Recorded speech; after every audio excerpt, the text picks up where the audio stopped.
Love, light, and blessings. This is Shamanic Iwar Priestess here, and I wanted to make this video about candle colors since I just came back from the Spanish market and I had to restock on certain candles that I was running low on.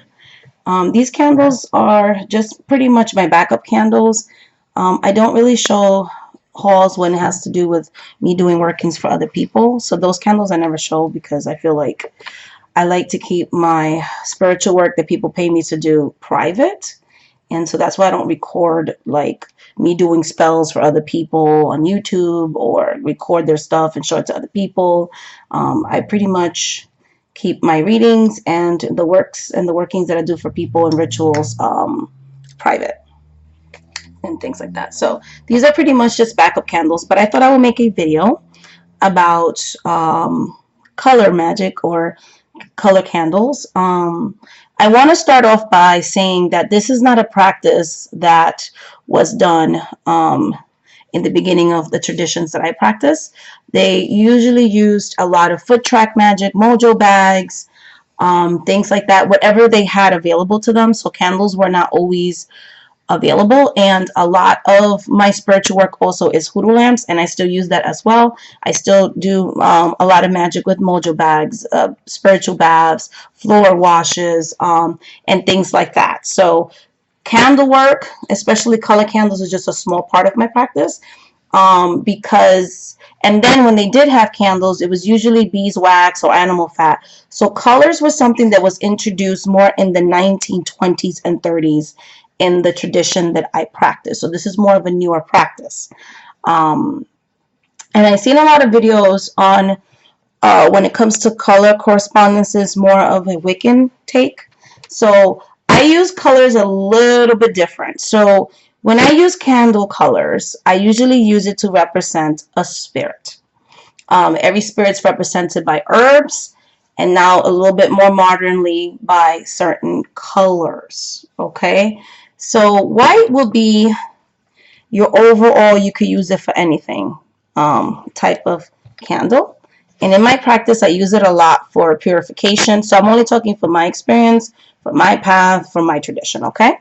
So I use this for ancestral honoring. So you would see this like in a white altar, purification, cleansings, things of that nature. But I have also used white candles for hexing and cursing, the ones that are outside of a glass candle.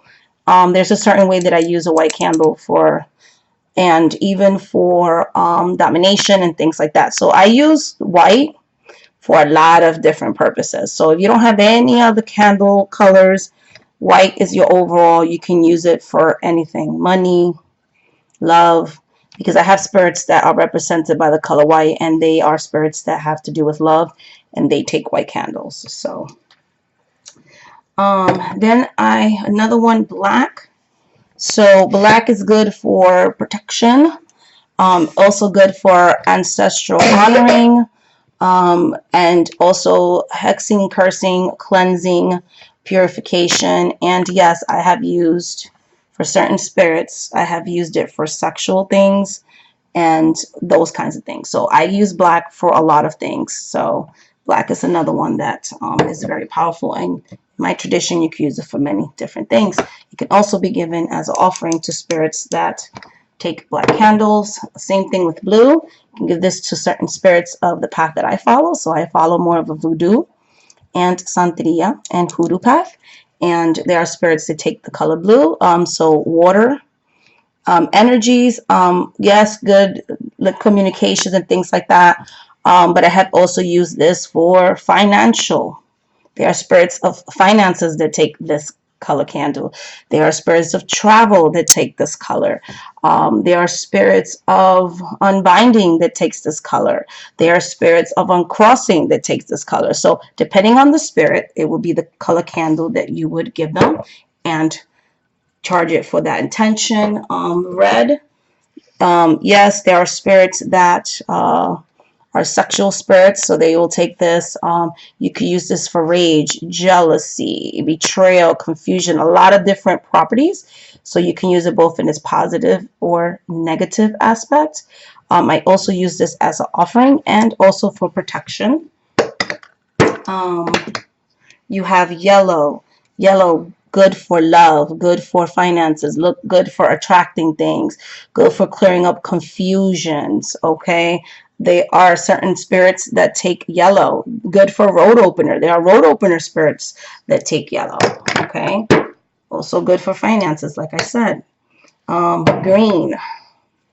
Green is good for money, good for healing, good for earth spirits, good for prosperities. You can use, I've even seen some spirits of love, some spirits of domination that take green. So depending on what spirit I'm going to, I might use a green candle to petition that spirit. And then pink, same thing.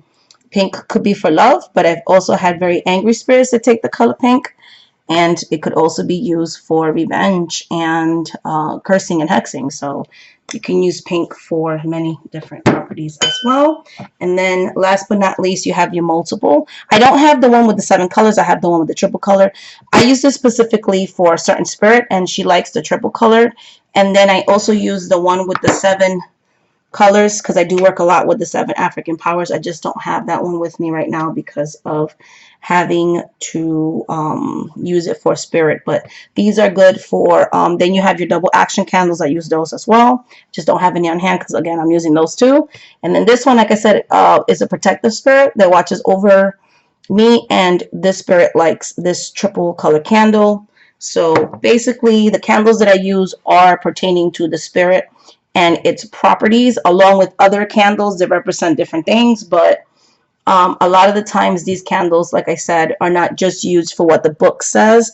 This color is this color is that, this day of the week is for this intention and that. Like I know in some books, Friday's for love or Saturday, but there's some spirits that I work with love that maybe their day's Tuesday or Thursday. So in my tradition, the way that I do things is I honor the spirits in their day with their colors, and I charge and I dress and I make labels and I custom my candles with their vivis, their sigils, and things like that. So that's how I use my candles in my spell work.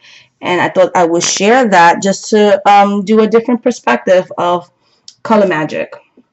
I would put it with its corresponding herbs with the spirit and the intentions that I'm using and the oils that I make and things like that. Another thing that I found at the shop was snake oil, which I know Botanica sell them for really, really expensive.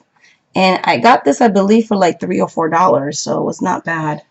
I also got alombre de polvo, which is used for a lot of hoodoo and voodoo rituals and things like that, so African traditional religions. I also got some liquid camphor, which is also good for protection magic. Alombre is good for protection as well. And I also got a sulfur, which again, you can get this in the Botanica for very expensive, and it's in powdered form, and you can use this for some protective work and other purposes, of course. And I had a dream the other day with coffee, and my mom told me coffee is very, very protective. So I'm going to be taking some spiritual baths with some coffee and some other herbs that I'm going to be mixing this with. Coffee is also very good for a lot of African traditional religious ancestor offerings and things like that. So I'm also going to use that for that as well, but I'm going to be using it for spiritual baths. So in my tradition, coffee is good for clairvoyance and clarity, hexing, uncrossing, clearing the way, and things like that.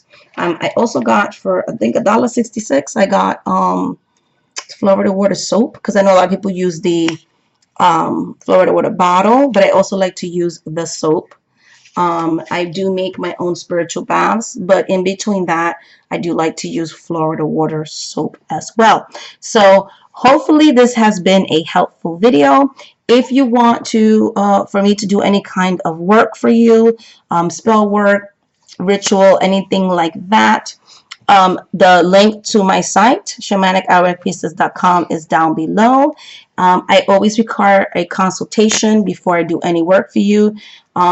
just to kind of read the energy around the working you want me to do, so I can see how I'm going to do the working, because everybody's case is individual, and my spell work and my rituals are on an individual basis. Your case, so it's not a one size fit all spell for everybody. It's not a one size fit all ritual for everybody. Sometimes it might be a 1-part ritual, sometimes it might be a 2-part ritual. So in the consultation, I see, and also I see if it's going to work for you, because I don't want to waste your time. You know, I want to give you the best results. So much love, light, and blessings. Thank you so much for watching this video. And until the next video, guys, I love you. I'm very excited. We're over 700 subscribers, and this channel is growing every day. And I'm so grateful to you guys that take the time to watch my videos. Much love and light. Bye, guys.